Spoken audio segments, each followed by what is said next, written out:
നമസ്കാരം, യൂറോപ്പ് മലയാളി ന്യൂസിലേക്ക് സ്വാഗതം. നേഴ്സ് എന്നത് ഒരു സാധാരണ ജോലിയല്ല. അതിനാൽ തന്നെയാണ് അവരെ മാലാഖമാരെന്ന് വിളിക്കുന്നത്. കേരളത്തിലെ നേഴ്സുമാർ എന്നും ലോകത്തിനാകെ അഭിമാനമാണ്. ഇപ്പോഴിതാ യാത്രക്കിടെ കാർ യാത്രക്കാരന് ഹൃദയാഘാതമുണ്ടായപ്പോൾ ജീവൻ രക്ഷിച്ച താരങ്ങളായിരിക്കുകയാണ് നേഴ്സുമാർ. AC റോഡിൽ കാലടി പാലത്തിലെ ഗതാഗത കുരുക്കിലാണ് 43-കാരനായ സനോജിന് നെഞ്ചുവേദന മൂലം ബോധം നഷ്ടമായത്. കൊരട്ടി അപ്പോളോ അഡ്ലക്സ് ആശുപത്രിയിലെ നഴ്സ് അഞ്ജലി ബൈജുവും കാലടി സ്വദേശിയും കോതമംഗലം മാർ ബെസേലിയോസ് നഴ്സിംഗ് കോളേജിലെ അവസാന വർഷ BSc നഴ്സിംഗ് വിദ്യാർത്ഥിനിയുമായ ആർദ്ര രാജുവുമാണ് രക്ഷകരായത്. ട്രാഫിക് ബ്ലോക്കിൽ ആരോഗ്യപ്രവർത്തകരെ തേടിയതും അവർ ബസ്സിൽ നിന്ന് ചാടിയിറങ്ങുകയായിരുന്നു.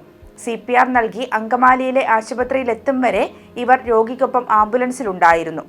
ആശുപത്രിയിലെത്തിയതും സനോജിനെ ആൻജിയോപ്ലാസ്റ്റിക് സർജറിക്ക് വിധേയനാക്കി. ഏതായാലും രക്ഷാപ്രവർത്തനത്തിന് തയ്യാറായ നഴ്സുമാർക്ക് ലോകത്തെല്ലായിടത്തു നിന്നും അഭിനന്ദന പ്രവാഹമാണ്. അഞ്ജലി ബൈജുവിനെ മന്ത്രി Roji M. John Apollo Adlux ആശുപത്രിയിലെത്തി ആദരിച്ചു.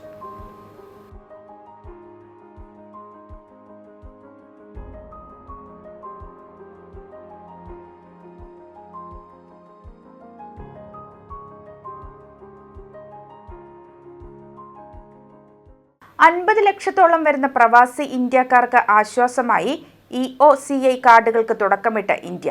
സേവനങ്ങൾ എളുപ്പമാക്കി മാറ്റാനുള്ള പ്രയത്നത്തിന്റെ ഭാഗമായാണ് ഇന്ത്യയുടെ ആഭ്യന്തര മന്ത്രാലയം EOCI കാർഡുകൾക്ക് തുടക്കം കുറിച്ചിരിക്കുന്നത്. ഇന്ത്യൻ വംശജരായ എല്ലാ വ്യക്തികൾക്കും ഉപകരിക്കുന്നതാണ് overseas citizenship of India scheme. 1950 ജനുവരി 26 മുതൽ ഇന്ത്യയിലെ പൗരന്മാരായിരുന്നവർക്കും ഇതിനുശേഷം ഇന്ത്യൻ പൗരത്വത്തിന് യോഗ്യതയുള്ളവർക്കുമാണ് OCI സ്കീം. OCI സിസ്റ്റത്തിലെ പ്രശ്നങ്ങൾ പരിഹരിച്ചാണ് പുതിയ സിസ്റ്റം നടപ്പാക്കിയിരിക്കുന്നത്. 50 ലക്ഷത്തിലേറെ OCI കാർഡുകാർക്ക് ഈ സിസ്റ്റം ഉപകാരപ്രദമാകും. സമ്പൂർണ്ണമായി ഡിജിറ്റൽ സേവനത്തിലേക്ക് മാറുന്നതോടെ EOCI കാർഡ് നേടുന്നതും എളുപ്പമാകും. പുതിയ സിസ്റ്റത്തിൽ അപേക്ഷകർക്ക് OCI നടപടിക്രമങ്ങൾ പൂർണ്ണമായി ഓൺലൈനിൽ പൂർത്തിയാക്കാം. അപേക്ഷ സമർപ്പിക്കുന്നത് മുതൽ അനുബന്ധ രേഖകൾ അപ്ലോഡ് ചെയ്യാനും അപ്രൂവൽ കിട്ടുന്ന മുറയ്ക്ക് കാർഡ് ഡൗൺലോഡ് ചെയ്യാനും കഴിയും. നിലവിൽ കാർഡുകൾ ഉള്ളവർക്ക് ഭൂരിപക്ഷം കേസുകളിലും EOCI കാർഡ് ഡിജിറ്റലായി നേടാം.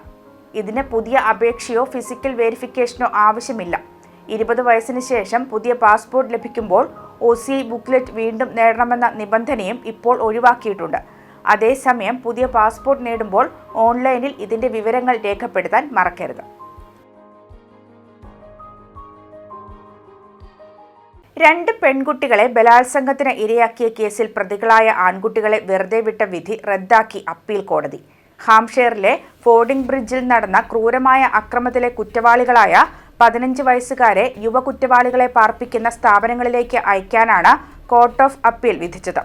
14-15 വയസ്സുകാരായ പെൺകുട്ടികളെ ആക്രമിച്ച പ്രതികൾ ഇവരുടെ ദൃശ്യങ്ങൾ പകർത്തുകയും ചെയ്തിരുന്നു. കേസിൽ ആൺകുട്ടികൾക്ക് 3 വർഷത്തെ കമ്മ്യൂണിറ്റി സെന്റൻസും റീഹാബിലിറ്റേഷനും മാത്രമാണ് വിചാരണ കോടതി വിധിച്ചത്. പ്രതികളെ വെറുതെ വിട്ട ഈ വിധി രാജ്യത്തെ ഞെട്ടിച്ചിരുന്നു. കോർട്ട് ഓഫ് അപ്പീൽ കേസ് പുനഃപരിശോധിക്കുകയും ശിക്ഷ വളരെ മൃദുവായി പോയെന്ന് കണ്ടെത്തുകയുമായിരുന്നു. പ്രായമേറിയ ആൺകുട്ടികളായി കണക്കാക്കിയാണ് ഇവരുടെ ശിക്ഷ വർദ്ധിപ്പിച്ചത്. യൂത്ത് ഡിസ്റ്റൻഷനിൽ 4 വർഷത്തെ ശിക്ഷയാണ് ഇപ്പോൾ നൽകിയിരിക്കുന്നത്. പുതിയ വിധിയിൽ ആശ്വാസമുണ്ടെന്ന് ഇരകളുടെ കുടുംബങ്ങൾ പ്രതികരിച്ചു. 15 വയസ്സ് മാത്രം പ്രായമുള്ളൂ എന്ന് ചൂണ്ടിക്കാണിച്ചാണ് മുൻപ് കോടതി ഇവരെ ജയിലിലേക്ക് അയക്കാൻ വിസമ്മതിച്ചത്. എന്നാൽ ഇതേ പ്രായത്തിലുള്ള ഇരകളുടെ മാനസികാവസ്ഥ പരിഗണിക്കാൻ ജഡ്ജ് പരാജയപ്പെട്ടെന്ന വിമർശനം ഉയർന്നു.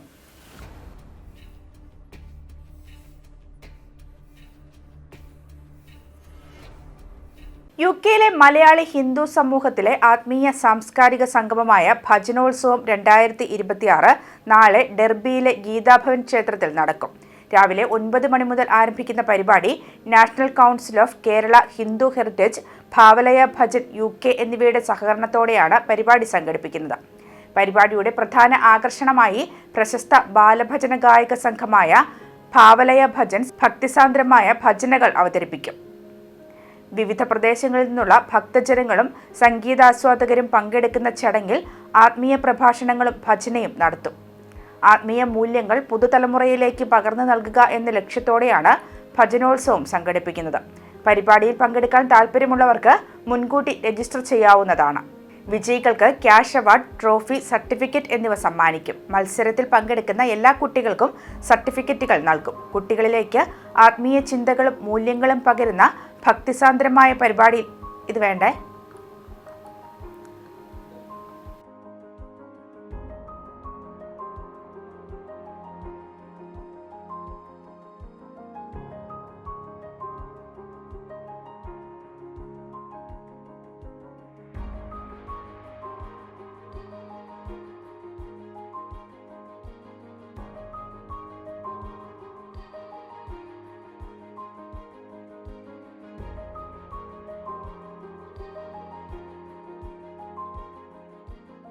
യൂറോപ്പ് മലയാളി ന്യൂസ് പൂർണ്ണമാകുന്നു. നമസ്കാരം.